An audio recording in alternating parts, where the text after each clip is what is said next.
Atenção! Começa agora uma teleaula de Física do Ensino Médio. Você vai assistir a teleaula de número 19. Bons estudos!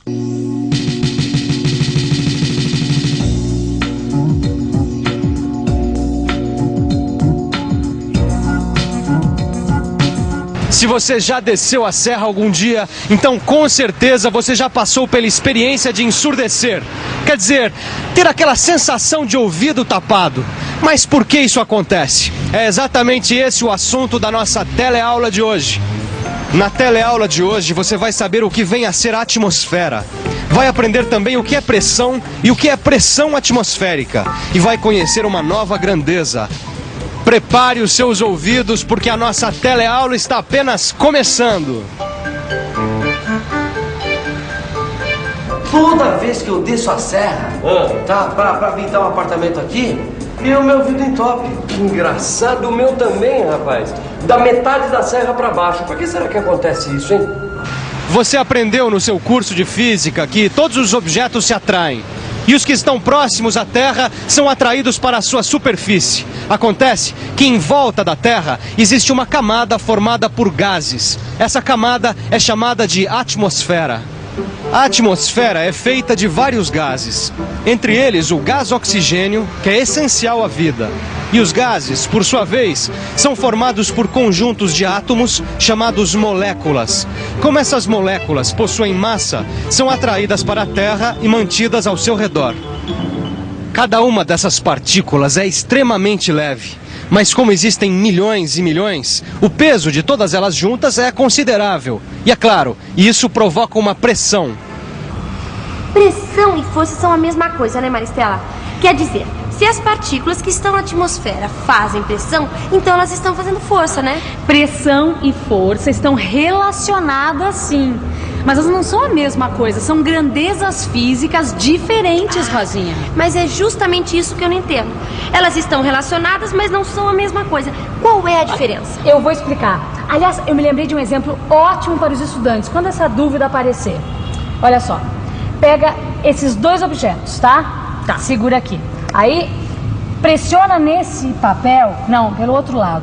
Lá que tá sem a ponta, é isso. Agora, usando a mesma força com os dois objetos ao mesmo tempo, você pressiona. Vai. Viu alguma diferença? Ah, sim, o alfinete furou o papel e o lápis não. O alfinete é pontudo. Agora estamos chegando perto, Rosinha. Mas antes vamos ver um outro exemplo. Aqui, Vicente, acabamos, meu amigo. Não acabamos não, ó. O patrão pediu pra eu pendurar esse quadro aí na parede. Eu vou pendurar, daí nós vamos embora. Tá certo. Mas enquanto isso eu vou dar uma olhadinha ali na janela, ó. Tá bom. Segura aí. Vicente!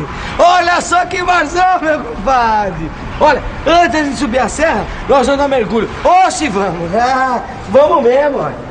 Vamos dar mergulho? Vamos. Não, eu fiquei distraído que eu peguei um prego, justamente um prego defeituoso, olha só. Mas isso aqui tá sem ponta. Ah, mas esse aqui tá bem pontudinho, ó. Esse aqui vai entrar fácil. Agora é engraçado, hein? Por que você bate com a mesma força nos dois pregos e o que é mais pontudo entra com mais facilidade na parede? Olha, eu não sei, o que dá pra perceber é que a região que encosta na parede no prego pontudo é menor. Ah, rapaz, eu acho que deve ser por aí, viu? Porque, olha, os dois pregos têm superfícies de contato com a parede de tamanhos diferentes.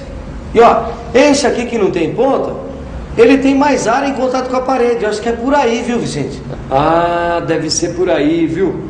Mas você sabe exatamente por quê? É porque a pressão que o objeto pontudo exerce sobre a superfície é maior. A área de contato entre o alfinete e o papel, ou seja, a área onde aplicamos a força, é menor. Por isso, apesar de usarmos forças iguais, a pressão, no caso do alfinete, é maior. Por isso, furamos muito mais facilmente o papel com o alfinete. Deixa eu ver se eu entendi. Quanto menor for a área de contato entre o objeto e a superfície, maior será a pressão exercida pelo objeto sobre essa superfície? Ah, tá bom. Então, e se eu usasse dois alfinetes com pontas iguais? Neste caso, as áreas de contato serão iguais, mas aí entra a intensidade da força aplicada. Quanto maior for a força aplicada, mais o alfinete vai furar o papel, pois maior será a pressão. Entendeu? Você já reparou que essas duas observações são diferentes? Pode-se dizer que a pressão é inversamente proporcional à área de contato e diretamente proporcional à força. Por isso, se empurramos o lápis e o alfinete fura o papel, ou pelo menos deixa uma marca, porque a pressão exercida pelo alfinete sobre o papel é maior. Olha, se você andar na praia de salto alto, você vai ter muito mais dificuldade de andar do que você estivesse descalça ou de chinelo. Sei. Quanto menor for a área de contato com a superfície, maior será a pressão. Eu tô começando a entender melhor o conceito de pressão. E para deixar bem claro, Rosinha, nós podemos definir do seguinte modo: pressão é igual à intensidade da força aplicada dividida pela área onde essa força é aplicada.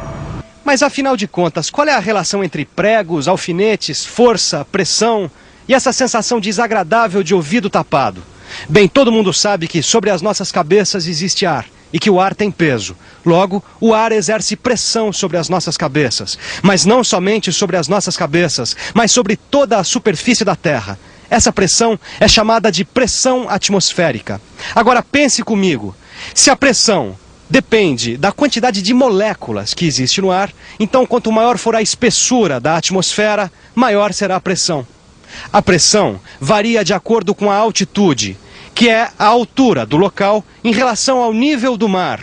Então, quanto mais próximo você estiver do nível do mar, ou seja, quanto menor for a altitude, maior será a pressão. À medida que descemos a serra, a pressão atmosférica aumenta, pois a camada de ar que está sobre as nossas cabeças é maior. Este aumento de pressão é o que causa a sensação desagradável nos ouvidos. E é possível medir a pressão atmosférica? Olha, Rosinha, até o século XVII se sabia muito pouco sobre pressão atmosférica. Só que aí um físico italiano chamado Evangelista Torricelli, lá por volta de 1630, realizou uma experiência que não só comprovou a existência da pressão atmosférica, como determinou o seu valor. Torricelli teve uma ótima ideia. Ele pegou um recipiente cheio de mercúrio, aquele líquido cinzento utilizado nos termômetros, depois pegou um tubo fechado de um lado e o encheu com mercúrio. Tampando a outra extremidade, mergulhou o tubo no recipiente com a parte tampada virada para baixo. Ao destampar o tubo, ele observou que a coluna de mercúrio desceu até atingir uma certa altura, 76 centímetros.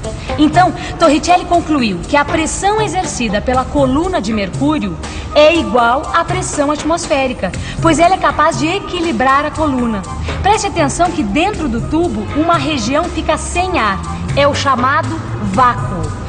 Daí Torricelli concluiu que a pressão atmosférica equivale à pressão exercida por uma coluna de mercúrio de 76 centímetros de altura. E como o mercúrio é representado pelas letras H maiúscula e G minúscula, ele chegou à seguinte expressão: pressão atmosférica é igual a 76 centímetros de mercúrio. Repare uma coisa, as letras CMHG, que significam centímetros de mercúrio, representam uma unidade de pressão, assim como quilograma é uma unidade de massa e newton é de força. Foi criada uma outra unidade de pressão chamada atmosfera, designada pelas letras ATM, e que equivale à pressão atmosférica. Então, a pressão atmosférica é igual a 1 ATM.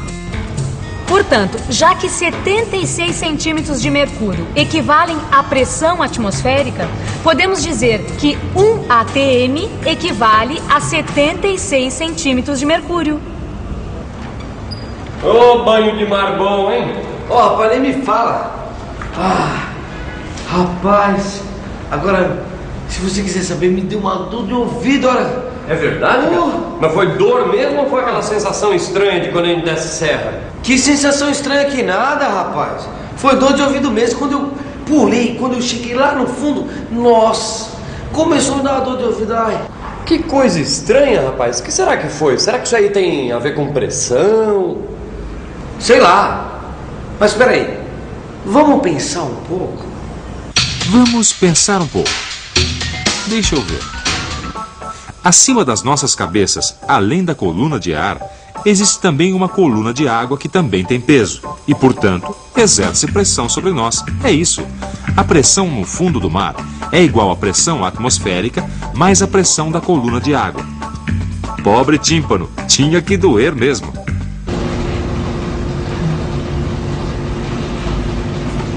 O valor da pressão atmosférica eu já conheço. Agora, como é que eu vou calcular a pressão dessa coluna de líquido? Bom, nós já sabemos que a pressão é a relação entre a força aplicada e a área, certo? Então, a primeira coisa que nós temos que fazer para obter o valor da pressão da coluna de água é calcular a força que ela faz. Isto é... Ah, já sei, o seu peso. E eu já sei que o peso é o produto da massa pela aceleração da gravidade. Nesse caso que nós estamos analisando, o peso será dado pelo produto da massa da coluna pela aceleração da gravidade. Mas como é que eu vou calcular a massa da coluna de líquido? Bom, esse é um novo problema. E para resolver esse problema, nós vamos ter que entrar em contato com outra grandeza física, que é a densidade.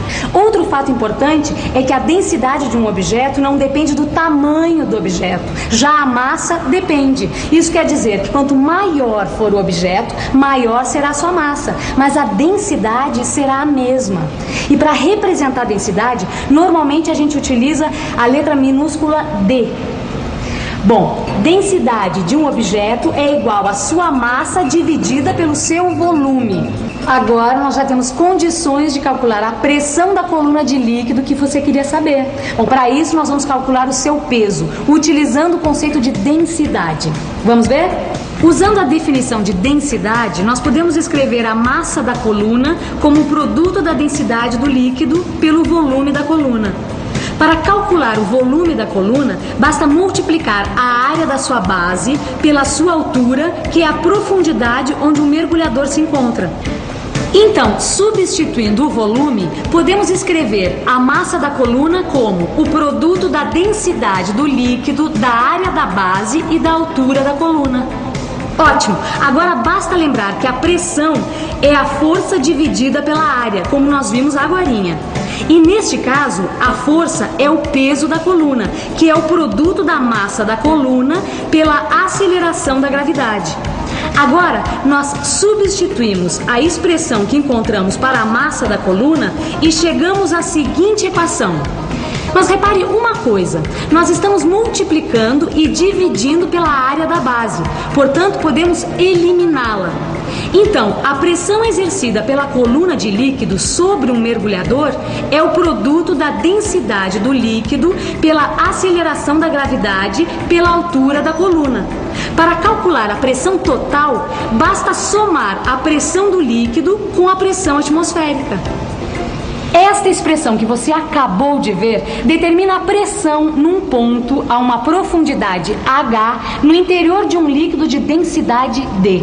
Este fato é conhecido como Lei de Stevin, em homenagem a Simon Stevin, que deduziu este fato. Puxa, hoje eu aprendi uma porção de conceitos novos. Bom, para ficar tudo bem claro, que tal uma revisão? E atenção, se liga aí, que é a hora da revisão. Na teleaula de hoje, você constatou a existência da atmosfera que cerca o nosso planeta. Conheceu também o conceito de pressão e sua relação com a força. Aprendeu também o que é pressão atmosférica e sua dependência com a altitude. Conheceu, por fim, o conceito de densidade e também aprendeu como calcular a pressão exercida por uma coluna de líquido. Mas para que tudo isso que você aprendeu fique bem entendido, é muito importante que você estude o seu livro de física. Com ele, você vai aprofundar conceitos e resolver exercícios. Até a próxima!